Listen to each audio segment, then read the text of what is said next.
अस्सलाम वालेकुम।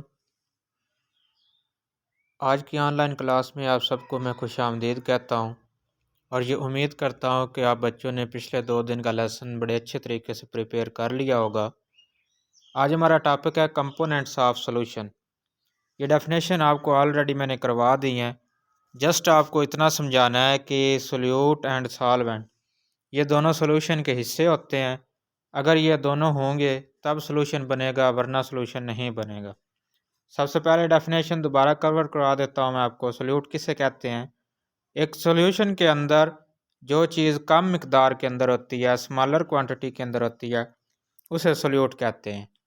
फिर इसकी एग्जांपल क्या होगी? मिसाल के तौर पर पानी के अंदर अगर चीनी को डालेंगे तो चीनी यानी शुगर एक सोल्यूट होगी क्योंकि वो कम मिकदार के अंदर होगी, और पानी सॉल्वेंट होगा, वो ज़्यादा मिकदार के अंदर होता है। ये डेफिनेशन आगे लिखी हुई भी है सॉल्वेंट की। In a binary solution solvent is a component of solution which present in larger quantity। Solution का वो वाला हिस्सा जो ज़्यादा मिकदार के अंदर होता है उसे सॉल्वेंट कहते हैं। वही एग्जांपल लें, पानी के अंदर शुगर को डालने वाली, तो पहले शुगर सोल्यूट थी क्योंकि वह कम मिकदार में थी। अब ज़्यादा मिकदार के अंदर कौन सी चीज़ है? पानी है, तो पानी सॉल्वेंट कहलाएगा।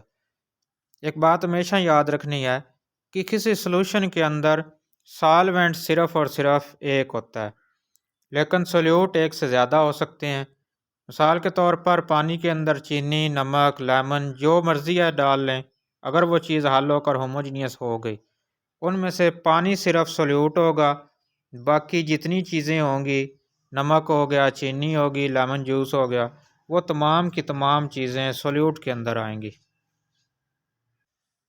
तो इस टॉपिक के अंदर डेफिनेशंस आपने ऑलरेडी याद की हुई हैं, उसके अंदर एग्जांपल्स को ऐड कर लीजिएगा। 5% शुगर सोल्यूशन इन वाटर। अगर 5% लिखना चाहते हैं तो लिख लें, वरना सिर्फ इतना लिख लें, sugar solution in water, sugar is a solute. इसी तरह सॉल्वेंट की definition, sugar solution in water, बिल्कुल एग्जैक्ट लाइन आएगी पहले, लेकिन यहाँ पर सॉल्वेंट की एग्जाम्पल के अंदर वाटर आ जाएगा। फिर उसके बाद आप नेक्स्ट मूव करेंगे तो एक्वस सोल्यूशन आ गया। एक्वस सोल्यूशन की डेफिनेशन भी आपको कवर करवा दी गई है। लफ्ज़ एक्वस सोल्यूशन एक्वस से निकला है, एक्वा मीन वाटर। जहाँ पर भी लफ्ज़ एक्वस आ जाए तो उसको आपने समझ लेना है कि यहाँ पर किसी न किसी जगह पर पानी इन्वॉल्व हुआ है। तो ऐसे सोल्यूशन जिनके अंदर पानी एज अ सॉल्वेंट हो, वो सोल्यूशन एक्वस सोल्यूशन कहलाता है। फिर इसके अंदर एक शॉर्ट क्वेश्चन आता है छोटा सा, कि why water is known as excellent solvent.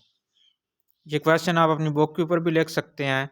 Y water is known as excellent solvent, पानी को एक बेहतरीन सॉल्वेंट क्यों कहा जा सकता है? पानी को बेहतरीन सॉल्वेंट इसलिए कहते हैं क्योंकि अगर कोई भी चीज़ आप पानी के अंदर डालेंगे तो पानी उसको अपने अंदर हल करने की भरपूर कोशिश करेगा, और ज़्यादातर चीज़ें अपने अंदर हल कर भी लेता है पानी। इसलिए पानी को एक बेहतरीन सॉल्वेंट कहते हैं। इसका आंसर कुछ यूँ होगा, it is known as excellent solvent because it can dissolve a large variety of substances due to its strong solvent action. पानी इसलिए बेहतरीन सॉल्वेंट कहलाता है क्योंकि ज़मीन के ऊपर मौजूद ज़्यादातर चीज़ों को ये अपने अंदर हल करने की सलाहियत रखता है। लेकिन सारी चीज़ें पानी के अंदर हल नहीं हो सकती। मसलन अगर पानी के अंदर आप घी को डाल देंगे, ऑयल को डाल देंगे, तो वो पानी के अंदर हल नहीं होता। ये बात आगे लिखी हुई भी है आपकी बुक के अंदर। होएवर देयर आर मैनी सब्सटेंसेस, कुछ चीज़ें ऐसी भी हैं जो कि पानी के अंदर हल नहीं होती। मसलन ग्रीस, पेंट्स, इंक्स आर, कुछ इंक्स भी किस्में ऐसी होती हैं जो पानी के अंदर अच्छे तरीके से हल नहीं हो सकती। मसलन आपकी बॉल पॉइंट की जो इंक है वो पानी के अंदर डिज़ॉल्व नहीं हो सकती, वो नीचे बैठ जाएगी। लेकिन पेन की जो इंक है वो पानी के अंदर हल हो सकती है। तो उसकी रीज़न सिर्फ और सिर्फ यही है कि लाइक डिज़ॉल्व लाइक। अब अपनी बुक के ऊपर लिख लीजिएगा कि लाइक डिज़ॉल्व लाइक। ये एक जर्नल प्रिंसिपल है, लाइक डिज़ॉल्व लाइक, यानी जिस तरह की कोई चीज़ होगी उसी तरह की चीज़ के अंदर वो हल होगी। वो तमाम चीज़ें जिनकी नेचर पानी के नेचर जैसी है वो पानी के अंदर हल हो सकती हैं।